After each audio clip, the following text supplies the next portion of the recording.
They made the legislation already in 1999, the world first job rotation legislation, but they made it too narrow, too specific.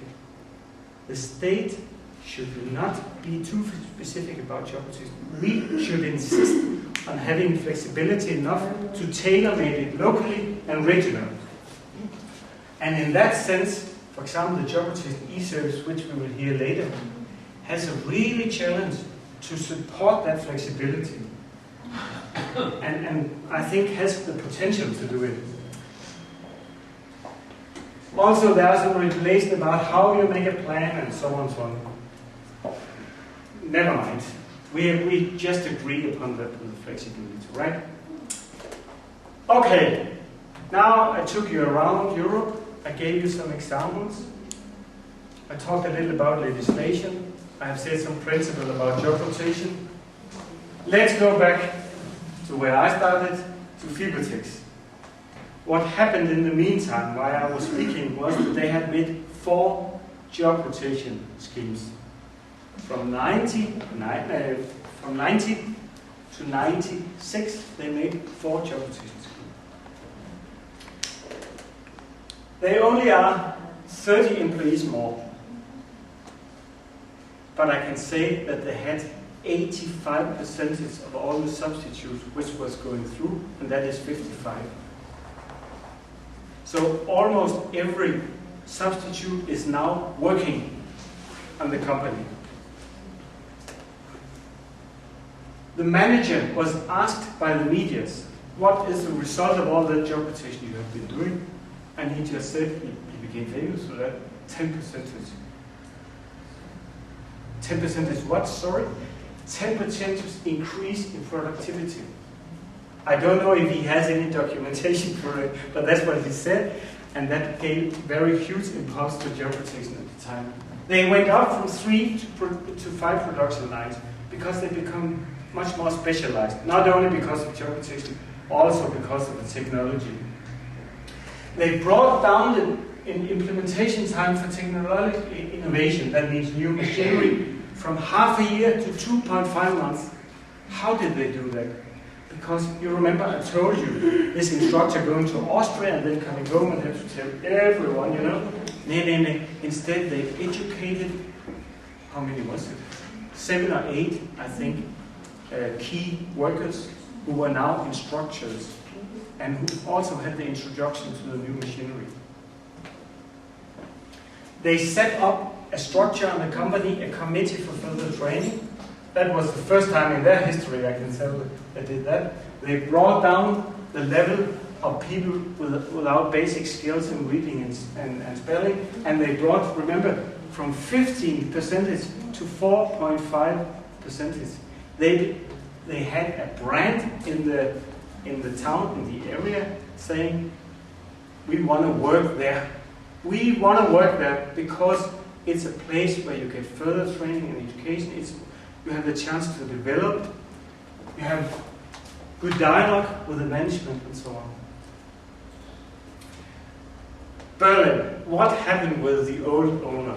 Well, he had to do something before he could leave and retire and enjoy life. He had to mentor the second man because the second man was the key person. He was getting out and following studies at the commercial school, and suddenly he also became competent when it came to, for example, financial planning. He was substituted by someone, but not directly. It was, so to say, another experienced worker who took over his job in a period, and then the substitute came in and worked somewhere else in the organization. So there was a change of the whole work organization. Son and daughter, well, they left for Canada, and that's what they wanted anyway, so why really try to keep them back? In the first place, it only went up with 1 employee named the substitute. The market position was kept good, but the really change was that now there was time for upskilling and time to secure a generation shift, not to the daughter and son, but to someone else who wanted to take over. Of course, there was something about money here as well, but that was, in many cases at least, solved as well. Job rotation cannot solve the whole problem about generation shift in small companies in Europe, but it can contribute in the way that if you identify the persons who want and are able to take over, then we can secure a proper training of the person while the production flow is not disturbed. I think we should work with hotspots. Because hotspots are places in Europe where the job rotation is already working, the red circles, or where it has been working or will be working. And this morning I put one green here. Thank you. Because you have Friday meeting where you will try to explain how to implement it. So now you are going into the high potential level. It's important that we look at practice which works, because the problem with job rotation is if you can't refer to anything which works, why should companies do it then? It's also important that we understand the words we are using. That's, I guess, one of the reasons for the meeting today.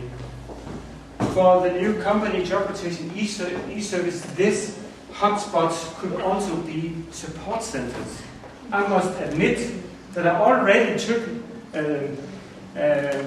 your concept to Finland and to Scotland. I simply asked them, can you use this? You're already doing a lot of job rotation. And the Finnish were the most interested. Why? Well, you know the Finns, they are so much into learning, also e-learning. So they said, it will be easy for us to manage it. Secondly, we're always very much keen on coordination stuff. Scotland, they are not so much into e-learning, but they have that geographical problem. That Scotland is, according to the size, it's very low populated.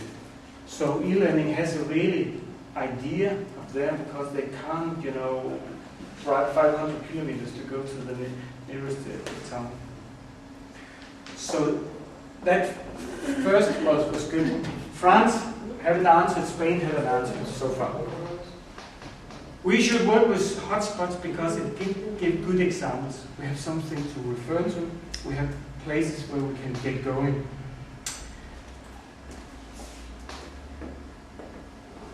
And then we have some challenges to the e-learning too. I think we are in a strange situation of time. On one hand, every one of us, the first thing we do when I stop talking, what is it? Admit it. You will open your mobile phone and see if anybody called you, right? Yes. But it's worse in Finland, I can say. They talk while they eat. We are on our way into the e-society. We are becoming online people. It's not always nice. I think quite a lot of people get stressed. But it's also an opportunity. It's an opportunity that e-learning will be more normal in the future. Right now it's not so much, and we can see on the market validation things that quite low percentages which are using e-learning. People know what it is, but they don't use it. And you can also say that when we're talking about substitutes, can they be trained by e-learning? Yes or no? Not really when it comes to personal and social competence, but very much when it gets to get an overview. And if you use your job rotation e-service to get over borders, to increase the mobility in Europe, both in terms of geographic and professional, then you have a really chance to get through, because nobody goes, well, in Europe it is 3.5% who work in other EU member states. That's low, isn't it? At least the EU Commission is very disappointed about it.